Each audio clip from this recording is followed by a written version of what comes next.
Noon. Good afternoon to you, Kim. How are you? I'm doing good, thanks. It's a good day, a beautiful day. What about It you? is a good day. I'm good. I'm good. I hear you all hyped up for your crickets coming up this weekend. Yes, yes, So indeed. great stuff, great stuff, great stuff. But good afternoon to you. Good afternoon to our listeners on the various radio stations. Good afternoon to Daryl Dalrymple, our restoration coordinator. Good afternoon, Daryl. How are you? Good afternoon, Adina. I'm fine.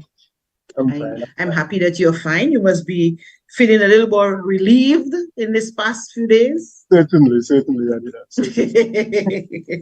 Yes, I note that there has been no load shedding for the last week. At least Saturday gone was a week that we have not have had to load shed at all. So things are looking up. We are happy about that. It's a more relaxing time for us because it has been a very stressful few months for us. So we're happy that, at least right now, we can sit back for a little while and just breathe a little easier. But Daryl, how are we at this time? What's the status of our generating capacity? Okay. Yes, it's good that we can inform the public that we are in a better position after the Greco units were placed online Great stuff. on the 26th of November. Since then, as you just indicated, we haven't been load shed. So we are in a better position now. We have that additional 3 megawatts available for dispatch. Um, Coupled with that, we have seen some drops in the ambient temperature that the load likewise has dropped a bit because of the reduced temperature. So that allows the units that we have to run much more comfortably without being severely affected by temperatures and so on. But yes, the Greco units, those units coming on board have allowed us to halt uh, that load shedding that we have been experiencing over the past few weeks. Um, and we expect that to continue on to the end of And that is welcome news for us. We are happy that this is happening. Um, we have a few units, diesel units, as a matter of fact, noticeably so is FC11 and what we call Foncole 11. Foncole 11 has been out for quite a while. It's now undergoing some repair because, due to the delay in the receiving of parts and so on. What is the status of FC11 and how soon are we expected to have FC11 back online? Yes, you're correct. That this unit it's a 1.4 megawatts, 1400 or 1.4 megawatt unit that has been out for some time. We took it down for maintenance, had a major overhaul that had to be done, and its return has been affected by the supply chain. That has severely affected our ability to bring that unit back to into service. The last part we were waiting, the connecting rod that we got, and it has since been installed. So the preliminary works are being done to recommission that unit by Wednesday the 6th. It will take, there is a process this needs to go through. So we will start that process today and tomorrow to ensure that everything is functioning properly, that all the protection for that unit, everything is working fine. And we expect to put that unit online on Wednesday the 6th. So it's after quite some time that unit will be placed back into service. And hopefully there will be very, very minor glitches that we will have to take it back out to do some work before we place it back into service. So an extended period. And when that unit comes back online, it will be a welcome 1.4 megawatts to make feel a little more cushion for us that we can feel a little better. But I know that you still have other units. If I remember well, you have FC10. Yeah. FC10 needs to go offline for maintenance as well. How long is that maintenance expected to last? And how big is the FC10 unit? Is it same thing It's the with same size. FC11? It's the same size. It's the same size unit, and it will take about a month to get that major overhaul complete. So 3 weeks, 3 to 4 weeks, the best. I think 4 weeks is the best guess to have that major overhaul completed at S10.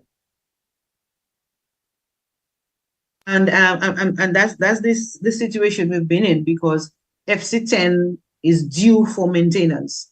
And Yes. because of the situation we have found ourselves in, it has been difficult to take it offline, because we would have find ourselves in the worst position that we were. So once we get FC11 back on, then we're going to take off FC10 for maintenance. Before I get to the hydro units, Daryl, how are the Agreco units, the additional 3 megawatts that we've put in? How are the machines working? Have they adjusted well to the Domlec grid? And how long are we expected to see the Agreco team on island for?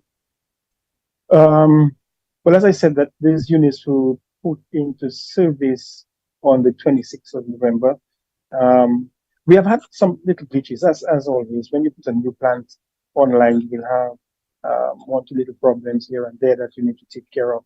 So those we are dealing with, but nevertheless, we have 3 megawatts available to the plant, to the system, sorry.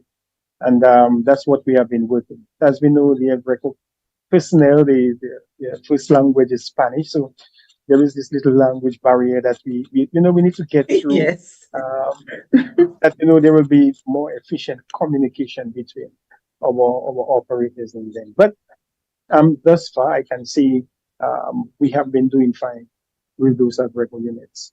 And we expect that to continue up to the end of the contract. The contract we have with Agreco is to supply 3 megawatts, and they will do that whatever it takes. They will ensure that we have that 3 megawatts available to us. Now, thankfully, Daryl, we have some staff who are very well versed in the language, the Spanish language. So whatever communication we have, we're getting it done. We're getting it done. And we have quite a number of guys who studied in Cuba and so on. So they're very good at the Spanish, quite fluent. So they're getting us by. In terms of the hydro, Daryl, we know that the Trafalgar unit is off, has been offline for a few weeks, totally offline for a few weeks. What is the status with the hydro units, Trafalgar, NT1 1 and 2? I think in previous interviews, I spoke to the pipeline that was damaged by the landslide. That was repaired. That has been completed. There was additional work, or there is additional work that needs to be done on sections of the pipeline, reconsidered critical. And so, while the plant was off, we took the opportunity to get that work done. So it's a high risk job. So we had some planning had to go into getting that work done. That planning was done. The contract for doing that work should be signed today, and the contractor will commence that work tomorrow, all being equal. And this work is expected to take between 8 to 10 days to be completed. 8 to 10 days, because we know Trafalgar, and we are in the rainy season. It's a challenging place to work off that cliff. So if it's raining, it's going to affect the quantity of work that could be done in any one day. In addition to that, it's a place that's exposed to some strong winds every now and then because of where the area is. So if those conditions persist, it's going to affect the duration of that job. But we said 8 to 10 days. We believe we can get it done within that time. We just need to be mindful that the conditions will determine whether we will pass those 10 days. So if that is completed within 10 days, those units should be available during the week of the 18th of December. Okay. Larry, you said this is a high risk. Sorry. You said this is a high risk undertaking on the pipe that we're going to be doing some work on. Can you give us an idea of where that pipe is situated? What makes it so much of a high risk job? It's a sheer cliff that's practically vertical. There's 3 lanes, so about 60 feet. But it's a 60-feet drop, but it's much more than that, because it's dropped to 60 feet, and then there are further declines to that area to go down to the reception area at Trafalgar. So they go down in a cage. That's what we call it. Some steps to take you down there, and you have to be very careful when you work in that area. We do maintenance there likewise, but the work that has to take place, there's a little more than maintenance. You have welding to do. You have material that you need to carry down that cliff that's very heavy, that needs to be, you have to use slings and harnesses and all that stuff to work in that area. You need somebody to look out. Pretty heavy stuff. Yeah, so you cannot, it's not a place you can just walk to and work. Quite a bit of safety has to be built into getting that work done. So we at Domlec, we had to ensure that we looked at the plans that they had that was submitted to us and all the safety that's built into that work plan that they had. And we had a safety, high risk review, that's how we refer to it, of that, because we wanted to ensure that whatever plans that they had to work in that area, and the safety precautions and equipment and PPE that they were going to use in that area, that we were satisfied that they would be working in that area safe. So that took some time too. Yes, we want it done last month, as I've always said, but we need to do it next month to ensure that it's done safely and nobody gets hurt. Yeah, we would have to do that too. So we have gone through that process. Okay, I think they are ready. That's what done. Okay, that sounds good. Somebody just messaged me and asked me a question. While I will attempt to answer the customer who messaged me and asked about the cost of electricity to the consumer. Daryl, this is not your bag of tea. I mean, you know what makes up the cost of electricity. The cost of fuel is one of the major factors that plays in with the cost of electricity. The cost of electricity, the base price of electricity, has not seen an increase since 2007. And so customer bills are based solely on the base price, which has been there, and of course the fuel surcharge, which is added. Another factor which plays into whether your bill sometimes is up or down, apart from the fuel surcharge, is the billing cycle, the days, the amount of days. And I know this month is kind of up because there is a 32-day billing cycle. And the fuel surcharge is up. So customers will see an increase in their bills because of, again, the 32-day cycle and the fuel surcharge. So, those components make up the bill. But as I said, there's been no increase in the base rate of electricity since 2007. So this is what makes up the bill. But Daryl, we come to an end. Just to recap again, we have not had any load shedding. Going forward, what are we looking like? With these 2 units projected to be back on at New Trafalgar somewhere mid December, we will be in a much better place. And if we continue to see that we have the kinds of water, the flows that we have coming into the hydro system, then I believe that the load shedding thing that will be something of the past.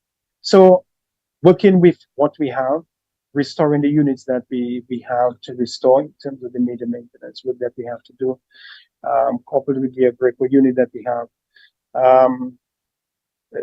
it's very unlikely that we are going to see the load shedding very, very soon. It's unlikely. Okay, this is really welcome news, Daryl. The Christmas season is up. I have seen some people have already started to put up their lights, and they're saying, I hope they're not going to take the lights. You have the assurance, something drastic has to happen for us to go back to that situation. Yeah. But we can safely say that we're in a much better position. We're in a much better position. And we're really happy for that because we're not in the business of taking electricity. I mean, there's no way Domlec wants to take your power. It is not financially viable for the company. And so it is not good for our customers and the kind of service that they expect. So we're happy where we are. So Daryl, I want to thank you so much for being my guest today. Always a pleasure to have you. Welcome. You told me you're going to leave soon, right? You're going to leave? Yes, I'll be off for a few days. Okay. I think I need to figure this out. I think you need the rest. I think you really need the rest. It has been a really trying last few months. So Yes, I really hope that you take some time to rest and rejuvenate and to have some fun as well. okay, Adina. Thank you so much for being my guest. Thank you to our listeners, DBS Radio, Kyrie FM, Q95, DA Vibes. Thank you so much for listening. And thank you always, our listeners, for tuning into the program. Join us again for another program next week. On behalf of all of us, have a pleasant day. We bring you the power. Domlec is keeping you updated as we work to restore full generation capacity. Join us every Monday and Friday at 12 noon on DBS Radio, Kyrie FM, and Voice of Life Radio, and at 12:30 p.m. on Q95 and DA Vibes for updates on our progress for more reliable and efficient service.